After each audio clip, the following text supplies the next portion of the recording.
Good morning everyone. अन्य प्रकार के प्रश्नों को हम देख रहे थे। इन प्रश्नों को कहा जाता है उलझन संबंधी प्रश्न भी। कि रीजनिंग में चैप्टर वाइज तो हम पढ़ते ही हैं कि दिशा से रिलेटेड क्वेश्चन है, दिशा परीक्षण में अगर रक्त संबंध है, संबंधों से रिलेटेड प्रश्न है तो रक्त संबंध चैप्टर के अंदर, अगर समय से संबंधित प्रश्न है तो कैलेंडर में या घड़ी में। तो चैप्टर से रिलेटेड प्रश्न तो खैर हम चैप्टर में देख ही लेते हैं, मगर कई प्रश्न ऐसे भी हम देखते हैं जो किसी भी चैप्टर में नहीं पढ़े हैं, हमने किसी भी चैप्टर के अंदर कैटेगराइज्ड नहीं किए हुए हैं। तो ये जितने भी अन्य प्रकार के प्रश्न हैं ये हम आज देखने वाले हैं। कल इसके अंदर हमने पिछली क्लास में हमने देखा था कि अगर कोई भी छिपकली मेंढक चढ़ने और उतरने की स्थिति पर यदि कोई प्रश्न बनते हैं कि एक मेंढक है, कुएं में 3 मीटर चढ़ता है, 2 मीटर उतरता है प्रतिदिन में और कुल ऊंचाई इतनी है, तो इस तरह के जो प्रश्न थे ये हमने पिछली क्लास में देखे थे। आज अन्य प्रकार के प्रश्नों में हम लगातार कुछ ऐसे प्रश्न देखेंगे जो काफी उलझन भरे होते हैं, मगर उनकी एक विशेषता होती है कि इन प्रश्नों में जो आंसर हैं वो दिए जाते हैं संख्या पर, नंबरों पर, कि टोटल ऐसे कितने लोग हैं, ऐसे कितने वर्ष हैं, कितने समय में। जब भी अगर इस तरीके से अगर संख्या के आधार पे आंसर हो हमारे पास, तो इन प्रश्नों को हल करने का जो तरीका है वो सब में सेम रखेंगे हम। यहां पर हम प्रश्न पढ़ेंगे। प्रश्न जब आप पूरा पढ़ोगे तो प्रश्न पढ़ने में काफी आपको उलझन लगेगी, समस्या लगेगी, टफ लगेगा। ऐसे प्रश्नों को पढ़ने का तरीका आपका यह होगा कि आप ऑप्शन रखेंगे। आप ऑप्शन रख करके फिर पढ़ेंगे आप। जैसे हम कहते हैं ना मैथ्स के अंदर माना 100, वैसे माना 122। अगर 122 मान करके अगर आप प्रश्न की शर्तों को पूरा कर पाते हैं तो बस यही उत्तर हो जाएगा आपका। आपको प्रश्न को बहुत बारीकी से समझने की आवश्यकता नहीं है, केवल एक उत्तर विकल्प को रख करके प्रश्न को पढ़ने की आवश्यकता है। आपके प्रश्न भी समझ में आएगा और आपके उत्तर भी समझ में आएगा कि कौन सा उत्तर विकल्प इस प्रश्न के लिए फिट है। तो जितने भी उलझन भरे इस तरह के सवाल है ना जो बहुत टफ लगते थे आपको, वो सब बिल्कुल आसान लगेंगे आपको। जैसे हमारे सामने ये प्रश्न है, ऐतिहासिक स्थलों का भ्रमण करते हुए पर्यटक ने पूछा कि यह स्मारक कितना पुराना है। तो जो मार्गदर्शक था उसने ये उत्तर दिया कि ये जो स्मारक है यह है 50 वर्ष से भी अधिक पुराना। और इसकी बिल्कुल जो सही आयु है वो क्या है, तो इसकी जो सही आयु है वो 2 वर्ष पूर्व एक वर्ग संख्या थी। कि जो एक सही आयु होगी, अब सही आयु क्या है, या तो 122 से 124 से 123 या 26 है। इसकी जो भी सही आयु होगी, जैसे 122 मान लो अगर सही आयु है अगर, तो इससे अगर हम 2 वर्ष पूर्व जाएं तो 2 वर्ष पूर्व जाएं तो 120वां वर्ष होगा। तो 2 वर्ष पूर्व जाएं तो वो एक वर्ग संख्या थी, तो सही आयु 122 नहीं हो सकती, सही उत्तर नहीं है। क्योंकि अगर 122 अगर सही आयु होती कि इतने वर्ष पुराना है, 122 वर्ष पुराना, तो उससे 2 वर्ष पहले वो कहता है एक वर्ग संख्या होनी चाहिए थी, वो सही आयु होगी। तो 122 से अगर 2 पीछे जाते हैं तो 120 आता है, तो वो तो एक वर्ग संख्या नहीं है। तो जो शर्त थी ना कि एक वर्ग संख्या थी 2 वर्ष पहले, वो पूरी नहीं हुई। तो अगले पे जाएंगे आप। प्रश्न पूरा जब आप पढ़ेंगे तो आपको उत्तर भी तय हो चुका होगा। अगर सही आयु अब हम यहां पर 122 की जगह अगर 124 रख लेते हैं, अगर ये सही आयु कितनी रख लेते हैं 124, और जो भी सही आयु होगी इससे 2 वर्ष पूर्व एक वर्ग संख्या थी, अगर 124 से 2 घटा दें तो 122 आता है। क्या ये एक वर्ग संख्या है क्या? तो ये भी नहीं है। 123 वर्ष अगर सही आयु मान लें तो क्या इससे 2 घटाने पर क्या एक वर्ग संख्या आ रही है क्या? तो आप कहोगे सर यहां पे आ रही है। तो आप इस उत्तर विकल्प को आगे बढ़ाएंगे और चेक करेंगे कि क्या जितनी भी शर्तें हैं वो सब इस उत्तर विकल्प को रखने से पूरी होती है क्या? कि सही आयु 123 वर्ष, और सही आयु जो भी होगी, जैसे 123 वर्ष अगर है तो उससे 2 वर्ष पहले एक वर्ग संख्या थी। तो देख लो 123 से अगर 2 घटा देते हैं तो 121 आता है, जो कि एक वर्ग संख्या है, कि 11 का वर्ग है। दूसरी शर्त यह भी है कि अगर सही आयु है ना 123, तो अगर उसके 2 वर्ष बाद जाएं तो वो एक घन संख्या हो जाएगी। वो कि सही आयु क्या होनी चाहिए कि अगर उस सही आयु जैसे 123 है तो उससे 2 वर्ष आगे चल जाएं तो वो एक घन संख्या बन जाएगी वो। तो ये भी सही बात है। अगर सही आयु के बारे में शर्त थी कि सही आयु वो होगी जिससे 2 वर्ष पहले तो वर्ग संख्या बन जाए, और अगर उस सही आयु से अगर 2 वर्ष आगे जाएं तो वो घन संख्या बन जाए। तो ये जो शर्त है ये पूरी तरह से लागू हो जाती है सी पर, कि इस स्मारक की जो सही आयु थी उसके बारे में हमारे पास शर्त थी कि सही आयु उसको मानिए जिसमें से 2 पहले जाने पर तो वर्ग संख्या बने, और यदि 2 आगे चल जाएं तो वो घन संख्या बने। तो ऐसा इन चारों विकल्प में से केवल ये जो सी है ना, इस पर ही लागू हो सकता है। तो जब आप उत्तर विकल्प रख करके अगर इस प्रश्न को पढ़ना स्टार्ट करते हैं या शर्तों को समझते हैं तो ये प्रश्न आपका हल बड़ी आसानी से होगा। अदरवाइज ये जो प्रश्नों में शर्तें दी जाती हैं, ये प्रश्न की शर्तें काफी कंफ्यूज करने वाली होती है, इसीलिए इनको हम उलझन संबंधी प्रश्न भी कहते हैं। ऐसे ही एक और प्रश्न दिखाता हूं मैं, और आपको जितने भी प्रश्न मैं दिखाऊंगा आज, सब क्वेश्चन किसी ना किसी एग्जाम में पूछे हुए हैं, चाहे वो राजस्थान पुलिस में पूछे हैं, चाहे रेलवे के अंदर पूछे हैं, चाहे आईएएस वगैरह के एग्जाम में पूछे हुए हैं। सारे के सारे क्वेश्चन जितने मैं आपको कराऊंगा आज, सब एग्जाम में आए हुए हैं। चलो अगले क्वेश्चन की तरफ बढ़ते हैं। इसके अंदर अगला क्वेश्चन है ये वाला। ये क्वेश्चन आया था आईएएस के पेपर में। एक छात्र ने छात्रवृत्ति का आधा हिस्सा कपड़े पर और इसका आधा किताबों पर खर्च किया। अब उसके पास अगर 100 रुपए बचे हैं तो उसकी छात्रवृत्ति थी कितनी? तो हम इस प्रश्न को पढ़ने से पहले उत्तर विकल्प रख देते हैं कि छात्रवृत्ति जो थी वो थी 200 रुपए। अब प्रश्न को पढ़ते हैं कि अगर छात्रवृत्ति उसकी 200 हमने मान ली तो 200 का आधा हिस्सा कपड़े पर। अब 200 का आधा हिस्सा अगर कपड़े पर खर्च किया तो 200 का आधा हिस्सा कितना हो जाएगा? 100 रुपए। बड़ी आसानी से तय कर सकते हैं अपन। आधा हिस्सा तो कपड़े पे खर्च कर दिया, पर जो इसका भी आधा है, अगर इसका भी आधा कर दें, 100 का भी आधा, तो 100 का भी आधा अगर खर्च किया तो किताबों पर कितना खर्च किया उसने? 50 रुपए खर्च किया। तो ये कहता है अब उसके पास में 100 रुपए बचे हैं। चेक करते हैं 100 रुपए बचे हैं क्या। 200 रुपए छात्रवृत्ति हमने मानी, 200 में से 100 रुपए तो कपड़े पे खर्च कर दिया उसने, और 50 रुपए किताबों पे खर्च कर दिया। अगर 200 में से 150 खर्च कर दिया तो यहां तो बच रहे 50 रुपए, मगर प्रश्न कहता था कि उसके पास कितने बचने चाहिए? 100 रुपए। तो 100 रुपए बचने चाहिए थे, तो इस 200 रुपए अगर छात्रवृत्ति मानते हैं तो इससे तो ऐसा संभव नहीं है। तो अगला ऑप्शन लेते हैं इसके अंदर। अगला ऑप्शन अगर इसके अंदर लेते हैं अपन तो बी, जो कई स्टूडेंट कमेंट बॉक्स में मैं लगातार देख रहा हूं, बहुत जनों ने फटाफट आंसर दे दिया। राजेश कुमार हैं और धर्म सिंह हैं, देव हैं, राम स्वरूप हैं, सभी ने आंसर बी दे रखा है इसका। चलो फिर भी मैं एक बार सॉल्व कराता हूं अगर किसी के क्लियर नहीं हुआ हो। छात्रवृत्ति अगर 400 रुपए रख लें अपन, तो 400 का आधा हिस्सा कपड़े पर, यानी कितना खर्च करना पड़ेगा? 400 का आधा 200, और 200 जो खर्च किया इसका भी आधा किताबों पर, तो 200 का आधा कितना हो जाएगा? 100। और अब जो इन्होंने खर्च कितना कर दिया? 200 और 100, यानी कि 400 में से 300 का खर्चा कर दिया। तो प्रश्न अनुसार जो शर्त थी कि 100 बचने चाहिए लास्ट में, तो बिल्कुल 100 रुपए बचेंगे। तो यहां जो सही उत्तर है वो इसके अंदर होगा 400 रुपए। चलो ये क्वेश्चन भी सॉल्व कर लिया अपन ने। तो एक और अन्य प्रकार के प्रश्नों में ही अगला प्रश्न लेते हैं अपन।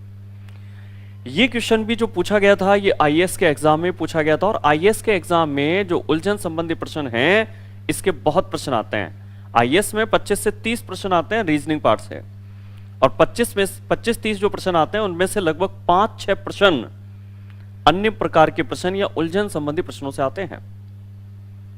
यानी कि रटे पिटे जो चैप्टर में ट्रिक्स वगैरह हम लेते हैं उनके क्वेश्चन तो आते ही हैं, मगर उलझन संबंधी जो प्रश्न है इनकी भी काफी संख्या होती है। चलो अगला क्वेश्चन है, एक पेड़ पर मधुरस से परिपूर्ण कुछ फूल हैं और कुछ मधुमक्खियां हैं। अब यदि ये पूरा प्रश्न अपन यहां तक ऐसे पढ़ते चलेंगे ना, तो पढ़ने पर एक टाइम पास हो जाएगा, यानी कि हमारा 30 सेकंड से 45 सेकंड फालतू खर्च होगा। बेटर है आप ऑप्शन के साथ इसको पढ़ें तो ज्यादा बेटर होगा।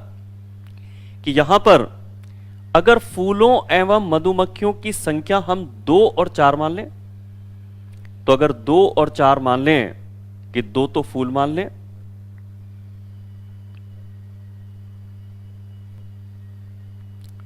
और 2 फूल और मधुमक्खियां 4 इस उत्तर विकल्प ए के अनुसार रखें, 4 मधुमक्खियां।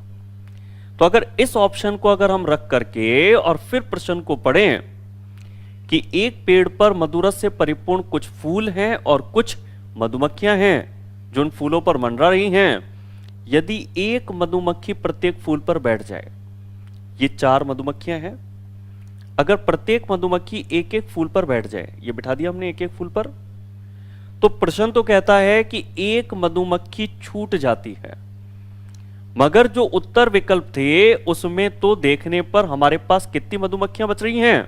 2। इसका मतलब ये उत्तर विकल्प प्रश्न की शर्तों पर सेट नहीं हो रहा है, इसलिए ये गलत है इसके अंदर, कि जब 2 फूल और 4 मधुमक्खी रखेंगे और प्रत्येक मधुमक्खी अगर फूल पर बैठेगी तो 2 मधुमक्खियां बचेगी, जबकि प्रश्न कहता है एक मधुमक्खी छूटनी चाहिए। चलो, तो इसका मतलब है कि ये तो इसके अंदर फिट हो नहीं रहा।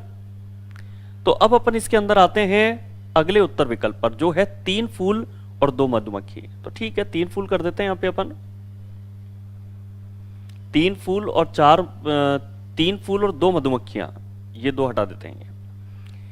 3 फूल 2 मधुमक्खी, तो यहां तो प्रश्न पढ़ने पर साफ तौर पे पिछली बार की लाइनें अगर याद हैं, प्रत्येक मधुमक्खी अगर एक एक फूल पर बैठ जाए तो मधुमक्खी एक छूटनी चाहिए, यहां पे एक भी नहीं छूटेगी, तो ये उत्तर विकल्प भी आपका क्या हो जाता है? गलत हो जाता है।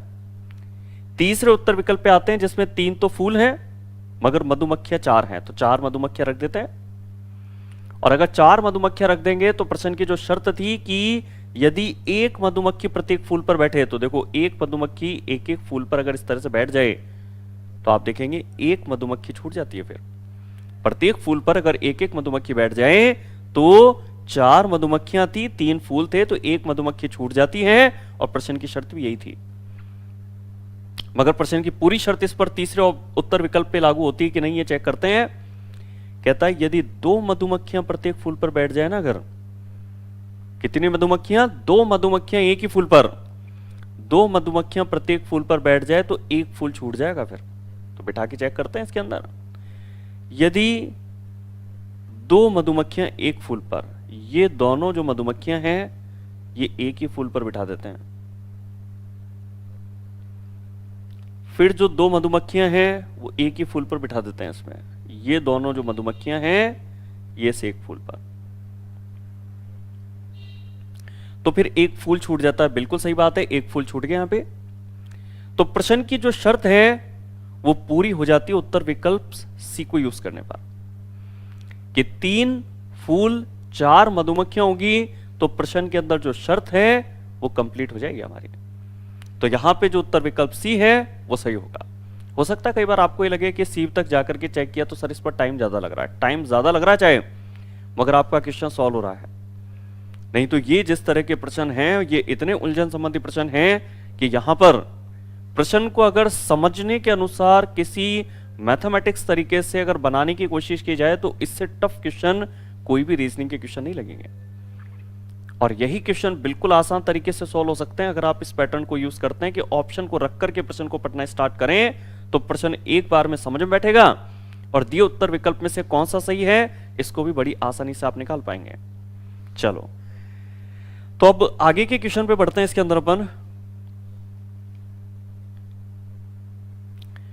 ये हमारे पास में अगला प्रश्न, प्रश्न में जो शर्तें दी गई हैं, इतना प्रश्न पढ़ने से बेटर है कि हम डायरेक्ट ही इसमें कितने फल चुराए थे वो हम इसमें मान लेते हैं अगर 3। अगर हम मान लेते हैं कि उसने जो कुछ फल चुराए थे अगर उनकी संख्या 3 मान लेते हैं, अगर कि 3 फल उसने चुराए थे और पकड़े जाने पर पहले चौकीदार को चोरी किए गए जो फल थे 3 उनके आधे फल दे दिए, तो 3 एक ऐसी संख्या है जिसका आधे फल पूरी संख्या के रूप में नहीं बनते, क्योंकि 3 का आधा बनता है 1.5। तो यहां पर ये उत्तर विकल्प तो फिट बैठता नहीं है। आधा बैठेगा 6 का, 2 का, 16 का। अगर यहां पर हम 6 रख दें, तो अगर हम यहां पर 6 रख दें, तो चोरी किए गए जो 6 फल हैं उनमें से आधे फल अगर दे दें, तो 6 का आधा हम पहले चौकीदार को कितना दे देंगे? 3। 6 का आधा 3 दे दिया, मगर शर्त है कि किंतु एक फल वापस भी ले लिया उसने। तो 6 का आधा 3 दिया था, एक वापस ले लिया, तो वापस उसके पास अब वर्तमान में 4 फल हो गए, क्योंकि एक वापस ले लिया।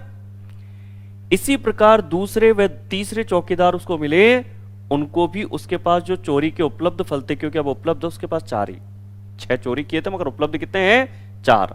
उपलब्ध जो फल हैं उनमें से आधे फल दे देता है, किंतु पुनः एक फल वापस ले लेता है। अब इस तरीके से चौकीदारों को देते देते अंत में उसके पास उतने ही फल बचे जितने उसने चुराए थे। अब हम तो देख रहे हैं कि हमारे पास तो कम होते जा रहे हैं, जबकि वो कहता है कि अंत में उसके पास उतने ही फल बचे जितने कि उसने चुराए थे। यानी कि 6 अगर चुराए थे तो लास्ट में भी जाकर के 6 बचने चाहिए, मगर हमारे तो कम होते जा रहे हैं देने से। तो यहां पर 6 से तो नहीं, मगर यदि 2 हम रखें तो 2 फलों को मानने पर फायदा यह है कि अगर चोरी किए गए फल 2 हों तो 2 का आधा वो देगा, तो 2 का आधा कितना देगा? 1। अब आधा यदि 1 देगा तो फिर प्रश्न की शर्त है कि 1 तो वो वापस भी लेगा। अब यदि उसने आधे के रूप में 1 ही तो दिया था और 1 ही वापस अगर ले लेता है वो, तो अगर 1 दे करके 1 वापस ले लेता है तो उसके पास जो उपलब्ध फल हैं वो 2 हो गए। और इसके बाद वो अगर दूसरे और तीसरे चौकीदार को भी ऐसे ही 2 का आधा 1 देके 1 लेता रहेगा, तो फिर उसके पास में उतने ही फल बचेंगे जितने उसने चुराए थे।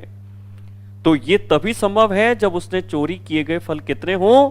2 हों, क्योंकि 2 एक ऐसी संख्या है जिसका आधा 1 होता है और 1 देने के बाद वो 1 लेने का हकदार है। तो फिर उसके पास होगा ये कि जितने फल चुराए थे यानी 2 फल, उतने ही उसके पास लास्ट में भी होंगे।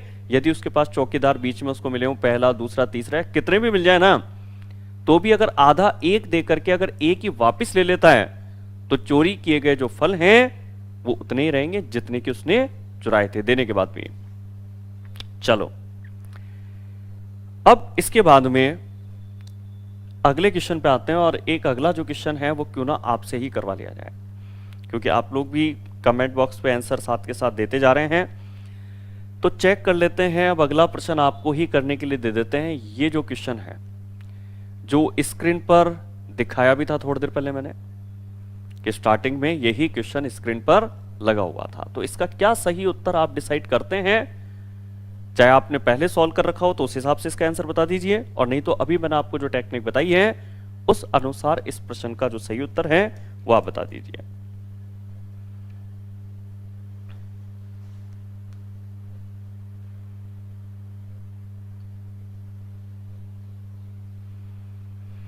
तो राम स्वरूप इसका आंसर डिसाइड कर रखे हैं 9। मनीष प्रसाद ने भी इसका 9 निकाला है। धर्म सिंह ने भी इसका आंसर निकाला है 9। महेश कुमार भी इसका आंसर डी दे रहे हैं। अशोक भी इसका आंसर डी यानी 9 दे रहे हैं।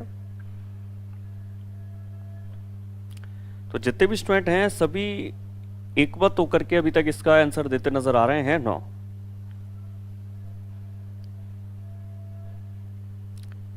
सोनू का आंसर भी डी है।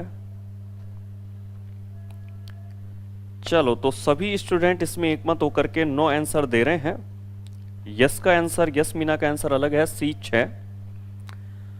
अतर सिंह, बीके सैनी, राजेश प्रजापत और इससे पहले भी बहुत सारे स्टूडेंटों ने इसका जो आंसर है वो एकमत होकर के दिया डी।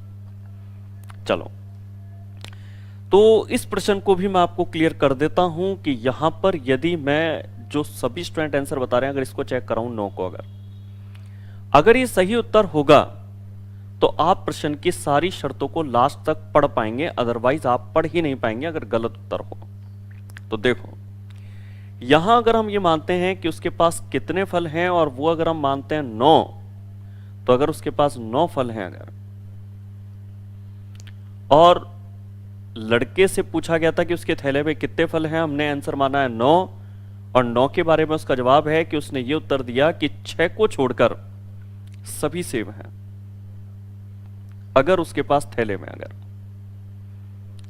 अगर थैले में उसके पास 9 फल हैं, जिसके बारे में अगर वो ये कहता है कि 9 में से 3 को छोड़ दें, कितने को छोड़ दें, 6 को छोड़ दें, सॉरी, तो प्रश्न में कहता है कि अगर 6 को छोड़ दें तो सभी सेब हैं, 9 में से 6 निकाल दें तो सारे सेब हैं, तो 9 में से 6 निकाल दें, इसका मतलब 3 सेब हैं, वो ये कहना चाहता है।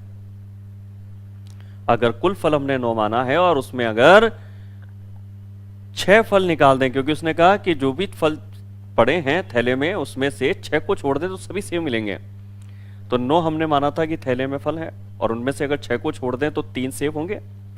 यही बात उसने फिर कह दी केले के लिए भी कि थैले में जो फल हैं उनमें से 6 को छोड़ दो तो सभी केले हैं, तो 9 में से अगर 6 को छोड़ दें तो 3 ही केले हो गए।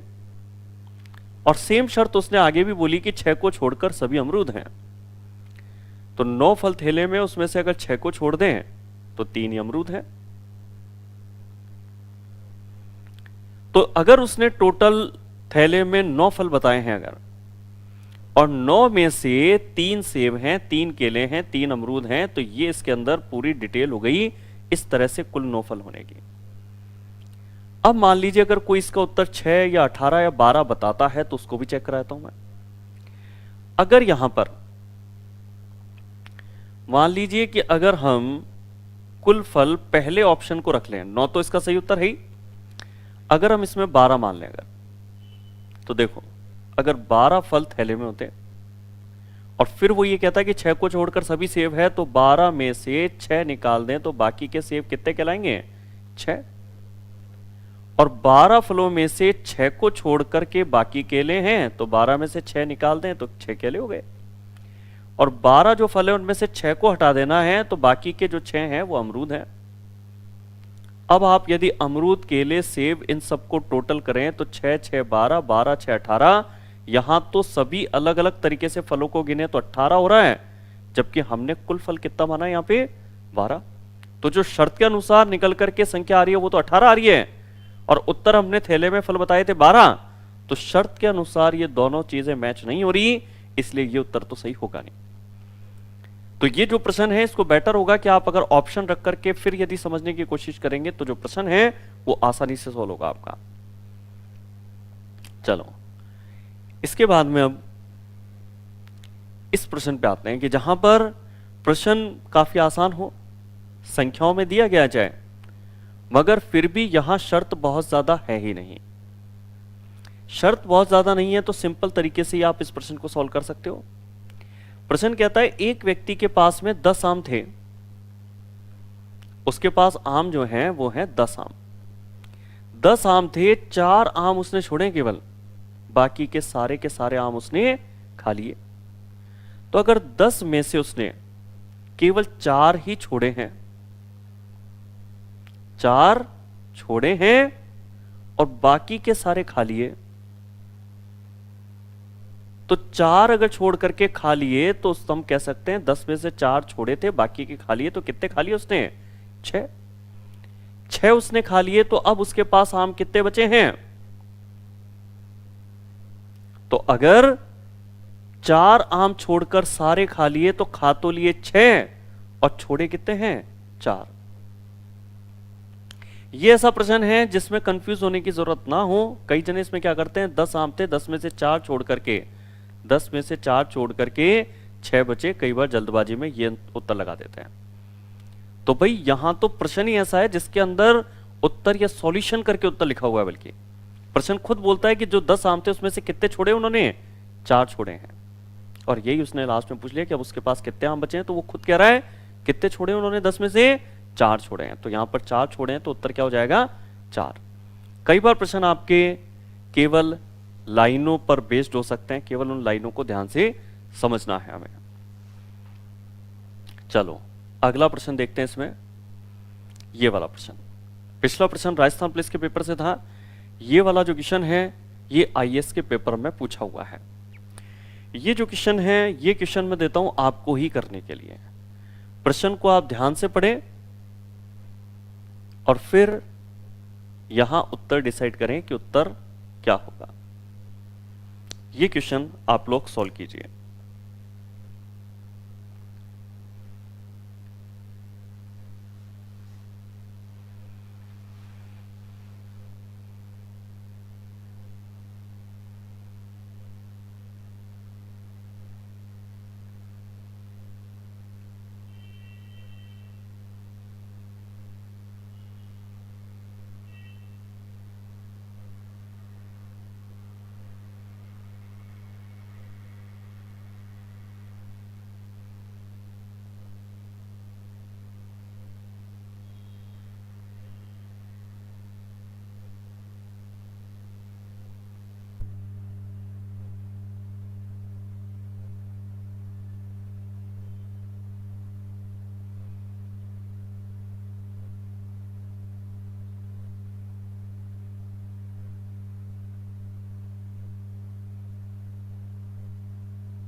इसके आंसर मुझे मिल रहे हैं। दशरथ इसमें सी आंसर बता रहे हैं, तो अतर सिंह का ए आंसर है।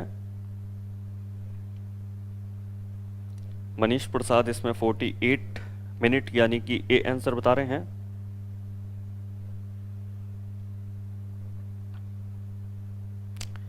सोनू का आंसर ए है, 48 मिनट। ऋषिकेश का भी ए है।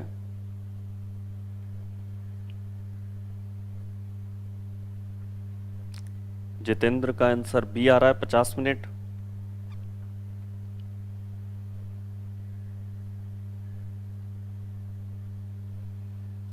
विष्णु राजेश प्रजापति ये आंसर बता रहे हैं ए।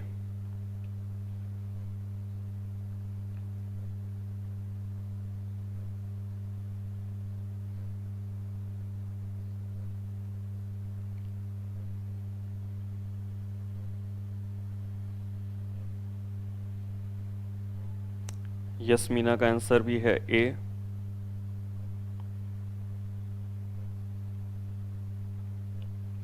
धनपाल भी 48 यानी कि ए आंसर बता रहे हैं। महेश कुमार का भी आंसर ए है।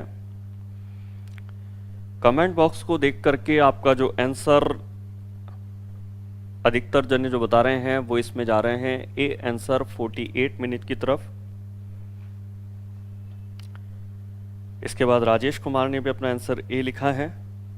चलो, तो अधिकतर स्टूडेंटों की अगर सहमति देखें तो वो इसमें उत्तर जा रही है ए विकल्प के साथ 48 मिनट। चलो प्रश्न को समझते हैं। यहां पर प्रश्न में कहा है कि एक कक्षा पूर्वाह 11 बजे प्रारंभ होती है। पूर्वाह यानी कि प्रातः 11 बजे तो प्रारंभ होती है कक्षा।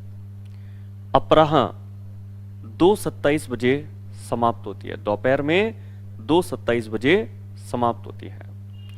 11 बजे स्टार्ट होकर के 2:27 पर समाप्त होती है। इसका मतलब क्लासेस चलती है 3 घंटे 27 मिनट। 3 घंटे 27 मिनट कक्षा चलती है। इस अंतराल में 4 समान अवधि के पीरियड होते हैं और 3 घंटे 27 मिनट में कितने पीरियड होते हैं? 4 समान अवधि के पीरियड होते हैं। चारों का जो टाइमिंग है पीरियड्स का वो है इक्वल टाइम, बराबर टाइम, समान अवधि के पीरियड। प्रत्येक पीरियड के बाद छात्रों को 5 मिनट का विश्राम भी दिया जाता है। कि जो 4 पीरियड होते हैं उसमें जो भी पीरियड खत्म होकर के अगला पीरियड होता है तो उसमें विश्राम दिया जाता है 5 मिनट का। अब यदि 4 पीरियड हैं और प्रत्येक पीरियड के बाद छात्रों को 5 मिनट का विश्राम दिया जाता है तो 4 पीरियड हैं और प्रत्येक पीरियड पे 5 मिनट का विश्राम दिया जाता है तो 5 चौक 20 मिनट का विश्राम। यहां पर गलती हो जाती है कई बार स्टूडेंट की कि 20 मिनट का विश्राम, कि 4 अगर पीरियड हैं और उनमें प्रत्येक में अगर 5-5 मिनट का विश्राम दिया जा रहा है तो प्रत्येक कहने की वजह से हम 4 पंजे 20 मिनट करते हैं, जो गलत है, क्योंकि अगर 4 पीरियड है ना तो विश्राम होंगे 3 ही।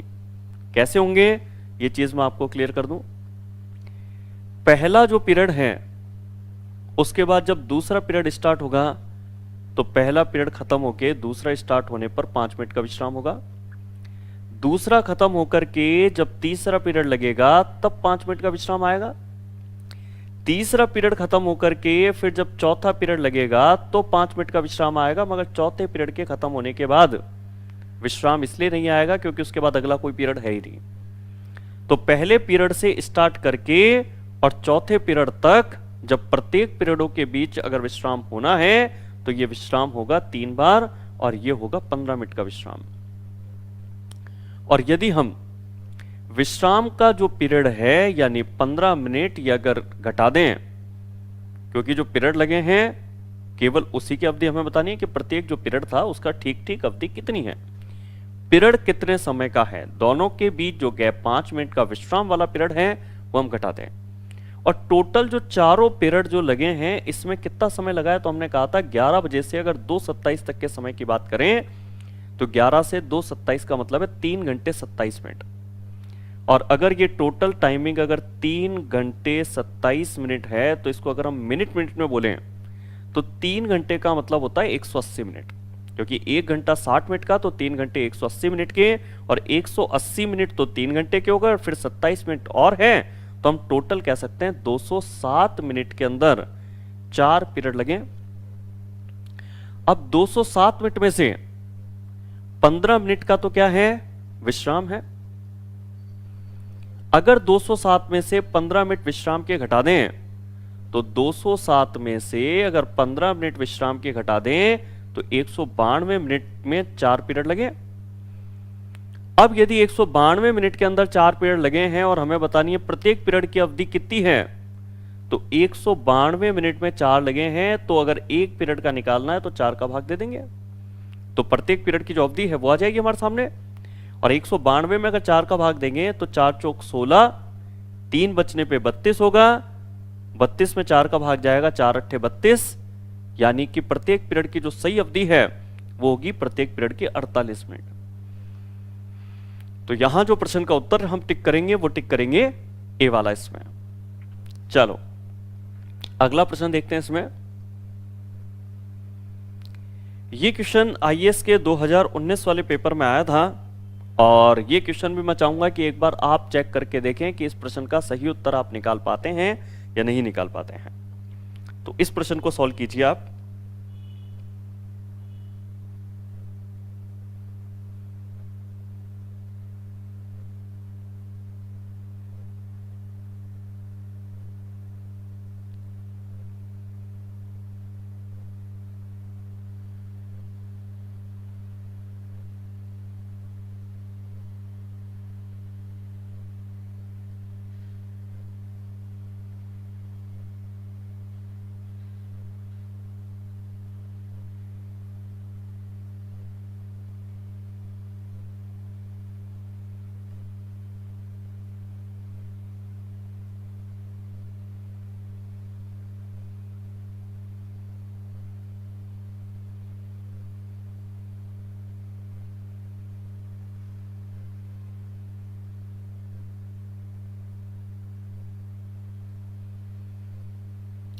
मनीष प्रसाद ने इसका आंसर काफी जल्दी दिया है और वो इसका आंसर बता रहे हैं 10। राजेश प्रजापति इसका आंसर बता रहे हैं 20।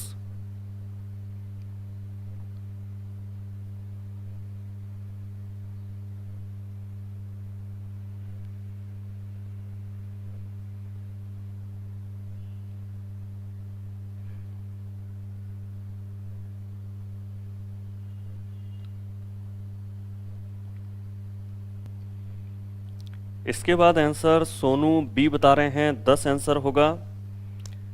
इसके अलावा और आंसर बताऊं मैं तो अतर सिंह भी इसमें 10 बता रहे हैं, धर्म सिंह का भी 10 आंसर है, ऋषिकेश का भी 10 आंसर है, पूनम का भी 10 आंसर है, धर्म सिंह का भी 10 आंसर है, दशरथ प्रजापति का भी 10 आंसर है। धर्म सिंह का पहले मैं बता चुका हूं 10 आंसर दिया इन्होंने। बीके सैनी भी इसमें 10 आंसर बता रहे हैं, महेश कुमार भी इसके अंदर 10 आंसर बता रहे हैं, देव जो हैं वो भी इसका आंसर 10 बता रहे हैं। तो कुल मिलाकर के अधिकतर जो स्टूडेंट हैं आप लोग को का रिजल्ट मैं यहाँ कमेंट बॉक्स के अकॉर्डिंग अगर बताऊं तो सभी इसके अंदर 10 आंसर की तरफ जा रहे हैं। रोहित कुमार मगर कहते हैं इसका आंसर 20 होना चाहिए। RJ 26 आशु इसमें 10 आंसर बताते हैं, धनपाल इसके अंदर 17 आंसर बताते हैं जो ऑप्शन में नहीं है हालांकि। फिर भी कमेंट बॉक्स पे मैक्सिमम जो स्टूडेंट हैं वो इसमें आंसर दे रहे हैं 10 आंसर। चलो तो इसको मैं आपको सॉल्व करा देता हूं क्वेश्चन को। क्वेश्चन में ये कहा गया था इसके अंदर कि जो एक लिफ्ट है उसमें 18 वयस्क या 30 बच्चों को ले जाने की क्षमता है। हर लिफ्ट की एक क्षमता होती है कि उसमें कितने लोग बैठ सकते हैं और कितने लोगों में वयस्क की जो संख्या है और बच्चों की संख्या है उसमें फर्क होता है, क्योंकि दोनों के वेट में फर्क होता है। तो एक जो आइडियल कैपेसिटी होती है लिफ्ट की वो बड़ों के हिसाब से वयस्क के हिसाब से है 18 की कैपेसिटी, जबकि अगर 18 वयस्क की जगह हम बच्चे बच्चे लेकर के जाएं लिफ्ट में तो वो जा सकते हैं 30 बच्चे। तो वयस्क जा सकते हैं लिफ्ट के अंदर, बड़े लोग जा सकते हैं 18 लोग, और अगर उनमें लिफ्ट में बच्चों को ले जाया जाए तो बच्चों की क्षमता है लिफ्ट में ले जाने की 30 बच्चे। अब प्रश्न ये चाहता है कि लिफ्ट में क्षमता 18 वयस्क को ले जाने की है, मगर लिफ्ट में 12 वयस्कों को ही अगर लेके जाएं तो अगर 12 वयस्क को आप लेकर के जाते हो जबकि क्षमता 18 की थी तो आपके पास जो 6 वयस्क हैं, क्योंकि क्षमता 18 की है, अगर आप 12 ही लेके जा रहे हैं तो 6 वयस्क की जो जगह खाली है उसकी जगह कितने बच्चे ले जाए जा सकते हैं यह हमें बताना था इसमें। तो 6 वयस्क की जगह कितने बच्चे लिफ्ट में ले जाए जा सकते हैं। तो देखो इसको आप चाहो तो अनुपात के रूप में कर लो कि अगर हम इसको 6 से काट दें, क्योंकि दोनों 6 से कट जाएंगे इसमें, 36 18 6 पंजे 30, कि 3 जो वयस्क हैं वो कितने बच्चों के बराबर हैं, 5 बच्चों के। 3 वयस्क अगर 5 बच्चों के बराबर हैं तो 6 वयस्क कितने बच्चों के बराबर हो गए, 10 बच्चों के। और आपको यहां पर यही तय करना था कि 6 वयस्क अगर लिफ्ट में कम हैं, कि भाई 12 वयस्क की हैं, 18 की क्षमता थी, तो 6 वयस्क की जगह कितने बच्चे जा सकते हैं, तो 6 वयस्क की जगह पर कितने बच्चे ले जाए जा सकते हैं, 10। तो यहां पे जो इसके अंदर बी आंसर है वो एकदम राइट होगा। तो बी जिसने आंसर दिया है सबका सही है। चलो और प्रश्नों से इसको समझते हैं अपन। एक ये क्वेश्चन भी स्क्रीन पर हम देख रहे हैं, इसका भी जो सही उत्तर है वो आप मुझे बताइए।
राजेश प्रजापत रिपीट के लिए कह रहे हैं, तो बिल्कुल आप जो है इसको रिपीट देख लीजिएगा, ये वीडियो अपलोड हो जाएगा क्लास खत्म होने के बाद में।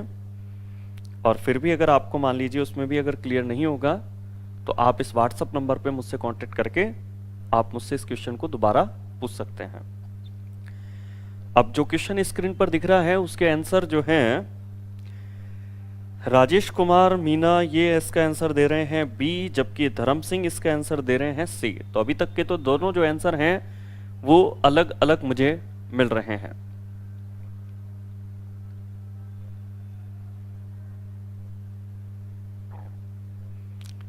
सोनू कहते हैं नहीं हो रहा है सर जी ये वाला क्वेश्चन, जबकि मनीष प्रसाद इसका आंसर डी बता रहे हैं, राम स्वरूप इसका आंसर सी बता रहे हैं, ऋषिकेश सी बता रहे हैं, अतर सिंह बी बता रहे हैं। यानी ये क्वेश्चन आपको कंफ्यूज कर रहा है, क्योंकि आंसर मेरे पास चारों ही ऑप्शन आप लोगों के कमेंट बॉक्स के थ्रू मुझे मिल चुके हैं। विष्णु इसका आंसर सी दे रहे हैं,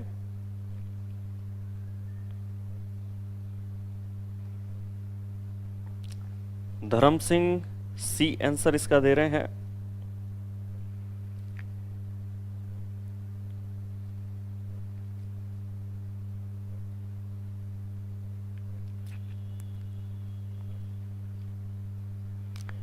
चलो तो ये क्वेश्चन मैं आपको सॉल्व करवा देता हूं। देखो ये प्रश्न आप कैसे सॉल्व करें। देव का आंसर मुझे मिला है ए, राजेश प्रजापति नहीं कह रहे हैं, शायद उनके ये क्वेश्चन क्लियर नहीं हुआ है अभी तक। चलो तो मैं आपको ये क्वेश्चन क्लियर कर देता हूं एकदम। यहां पर 4 लोग हैं जिनमें प्रत्येक के पास अभी हैं 100 रुपए। वर्तमान स्थिति में इन चारों के पास प्रत्येक के पास कितने रुपए हैं? 100 रुपए। प्रत्येक के पास है 100 रुपए, हर व्यक्ति के पास 100 रुपए हैं। इन चारों के पास प्रत्येक के पास 100 रुपए हैं। ए बी को 20 रुपए देता है। अब देखो सबके पास अभी तो है प्रत्येक के पास 100 रुपए। अब जब ए बी को 20 रुपए देता है तो ए अगर दे देगा तो 100 में से 20 देने के बाद इसके पास कितने बचेंगे? 80। और इस ए ने अगर बी को दे दिए तो बी के पास 100 तो थे ही, 20 इसको और मिल गए, तो मैं लिख सकता हूं 120 हो गए इसके पास। यहां तक सबको क्लियर होगा कि अगर सबके पास 100 रुपए थे और अगर ए ने 20 रुपए दे दिए तो इसके पास तो 20 कम हो गए यानी 80 हो गए, और जिसको बी को 20 रुपए मिले हैं उसके पास 100 से 120 हो गए। ऐसा ही हम आगे की लाइनों में ही पढ़ेंगे। जो सी को 10 रुपए देता है, हमेशा ध्यान रखें सिटिंग में, पजल में, दिशा में, ब्लड रिलेशन में हमेशा हमने ये चीज पढ़ी थी। अगर 3 व्यक्तियों में तीसरे व्यक्ति के बारे में जो इंफॉर्मेशन दी जा रही है, अगर वो जो शब्द से हो तो वो हमेशा होती है इससे नजदीक वाले नाम के लिए। यानी कि जो का मतलब क्या है? जो का मतलब है बी। बी सी को 10 रुपए देता है। बी देता है अगर सी को 10 रुपए तो सी के पास 100 तो थे ही, और अगर बी ने इसको 10 रुपए दे दिए तो 100 थे, 10 मिल गए तो 110 हो गए। मगर अब करंट स्थिति में ध्यान रखिएगा कि इसने जब बी ने अगर 10 दे दिए तो अब इसके पास कितने हो गए? 110, क्योंकि इसके यहां से चल करके इसको मिल चुके हैं। ठीक है, जिसे डी से 30 रुपए मिलते हैं, ये जो या जिसे हमेशा पास वाले व्यक्ति के लिए होता है। तो जिसे का मतलब है जो भी नजदीक में यहां चलने पर व्यक्ति मिले, यानी कि सी।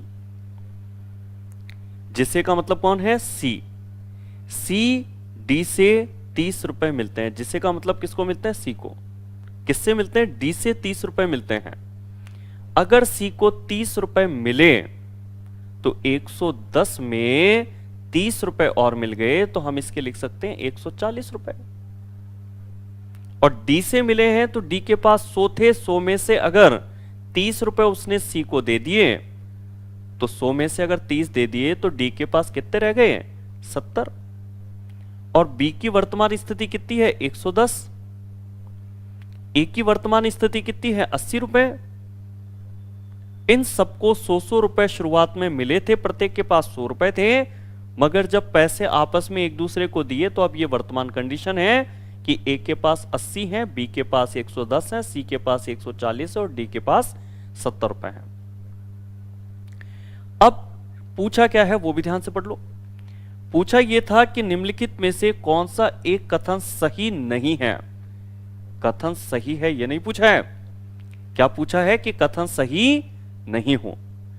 तो सी सबसे धनाढ्य है, ये तो सही बात है क्योंकि सबसे ज्यादा पैसे इसके पास है तो सबसे धनाढ्य है, ये सही है। उत्तर नहीं होगा क्योंकि सही नहीं हो वो है उत्तर। तो डी सबसे निर्धन है, ये भी सही बात है, और आपको सही नहीं होना चाहिए वो छांटना है। सी ऑप्शन, ए और डी के पास मिलाकर जितने रुपए हैं सी के पास उससे भी अधिक हैं। चेक करते हैं कि ए के और डी के रुपए अगर मिला दें तो ए के और डी के रुपए मिला दें तो हो जाएंगे 150 रुपए। ए और डी के पास मिलाकर जितने रुपए हैं यानी 150 रुपए हैं, सी के पास उससे भी अधिक हैं। क्या सी के पास इन दोनों के मिलाए हुए पैसे 150 रुपए से अधिक हैं क्या? तो नहीं। ए और डी के रुपए मिला दें तो 150 होते हैं और उससे सी के पास अधिक रुपए हैं, यह गलत बात है, कम है। तो ये जो बात है यही गलत है, यही कथन ऐसा है जो सही नहीं है। तो जो कथन सही नहीं है वो इसमें उत्तर हम टिक करेंगे सी वाला विकल्प। चलो और ऐसे प्रश्न मैं आपको करवा देता हूं। एक ये प्रश्न राजस्थान पुलिस के पेपर में ये क्वेश्चन पूछा गया था। इस क्वेश्चन में कहता है कि एक मल्लाह के पास नदी पार करने के लिए एक तो घास का गट्ठर है, एक बकरी है व एक शेर है। मल्लाह के पास में नदी पार करने के लिए 3 चीजें हैं, घास का गट्ठर है, एक बकरी है व एक शेर है। नाव में एक बार में घास का गट्ठर, बकरी व शेर में से एक को ही रखा जा सकता है। कैपेसिटी कितनी है उसको नाव में पार कराने के लिए, किसी नाव की कैपेसिटी कितनी है? इन तीनों जो चीजें उसके पास हैं उनमें से किसी एक को ही रख करके वो नाव को पार करा सकता है, दूसरे किनारे पे जा सकता है। तो मल्लाह द्वारा सबसे अंत में किसको नदी पार कराई जाएगी? मल्लाह द्वारा सबसे अंत में किसको नदी पार कराई जाएगी? अगर हम शुरुआत से इसको समझें कि कोई नाव है और अगर उस नाव को यदि हम नदी पार करा के अगर दूसरे किनारे पर लेकर के जाएं, कि एक किनारे से दूसरे किनारे पर, तो नाव की कैपेसिटी है कि वो इन तीनों में से किसी एक को ही एक बार में ले जा सकता है। तो अगर हम सबसे पहले ले जाने की बात करें अगर इन तीनों में से, तो देखो ये 3 चीजें हमारे पास है, घास का गट्ठर है, बकरी है व शेर है। अगर इन तीनों में से हम सबसे पहले अगर घास का गट्ठर यदि नाव में रख करके पार कराएं तो इस किनारे पर हमारे पास बकरी और शेर बचेंगे, और बकरी और शेर यदि बचेंगे तो फिर अन्य किसी को नदी पार कराने की जरूरत दोबारा आकर के इसलिए नहीं पड़ेगी क्योंकि जो बकरी है उसे कौन खा जाएगा? शेर। यानी कि घास के गट्ठर को सबसे पहले नहीं ले जा सकते।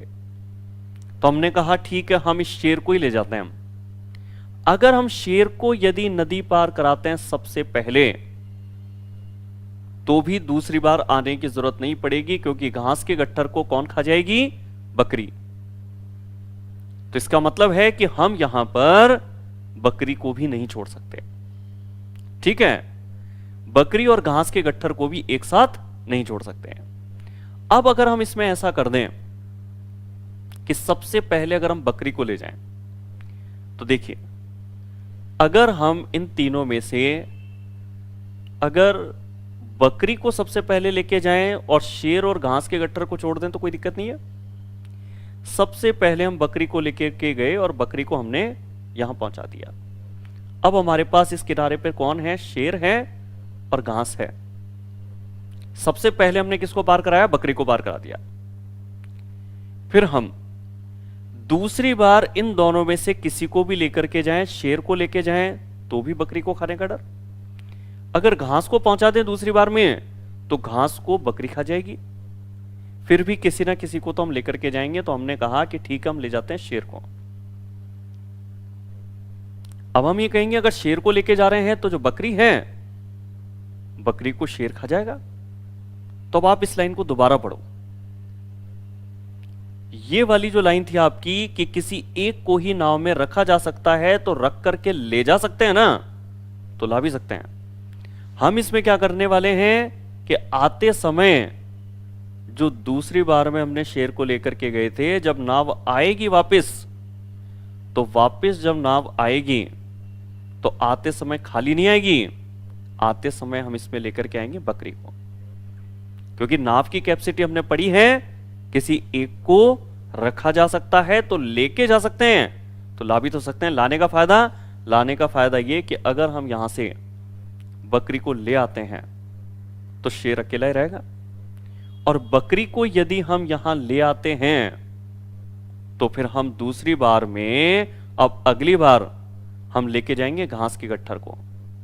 बकरी को तो हम ये ले ही आएंगे आते समय, दूसरी बार अगली बार हम घास के गट्ठर को ले जाएंगे, और फिर जिस बकरी को हम लेकर के आए थे सबसे अंत में हम बकरी को ही लेके जाएंगे। तो इस प्रश्न का जो उत्तर है वो सही उत्तर होगा ए।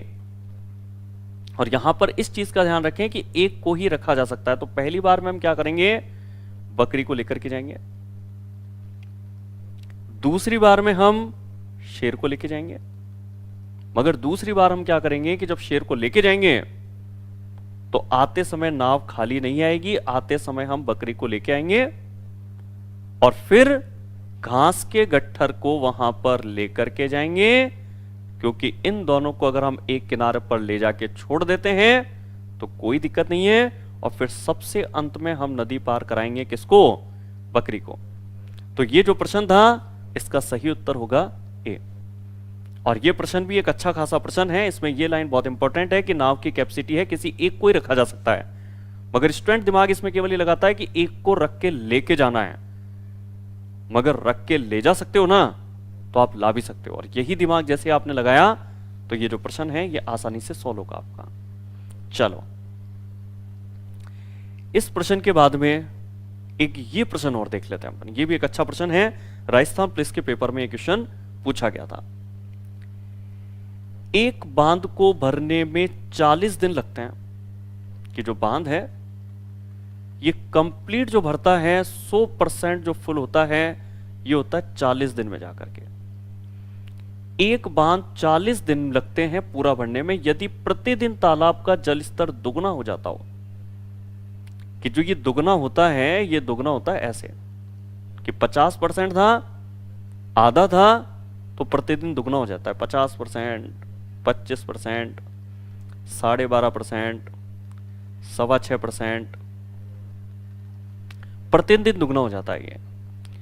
तो 40वें दिन अगर ये पूरा भरा था तो प्रश्न है तालाब को आधा भरने में कितने दिन लगेंगे। तो तालाब को आधा भरने में 20 दिन लगेंगे। ये गलत उत्तर देने की कोशिश कई स्टूडेंटों की होती है इसमें। अगर तालाब जो है प्रतिदिन यदि दुगना हो जाता है ना तो यहां 20 दिन आंसर नहीं होगा, यहां पर जो आंसर होगा वो होगा 39 दिन। कि जब आधा भरा था तो वो 39वां दिन था, क्योंकि तालाब यदि प्रतिदिन दुगना हो जाता है तो 50% से अगर 100% दुगना है, और ये अगर प्रतिदिन में ये फर्क आता है तो प्रतिदिन तो तभी कह पाओगे जब 39 से 40 दिन हो। कि 39वां दिन अगर 50% होगा तभी तो उसके अगले दिन दुगना हो जाएगा, 50 का दुगना 100%, और वो प्रतिदिन के हिसाब से अगला दिन होगा, तो अगला दिन 40वां दिन तब होगा जब 39 दिन आपने 50% माना। 39 दिन, ये 38 दिन, ये 37वां दिन, इस तरीके से।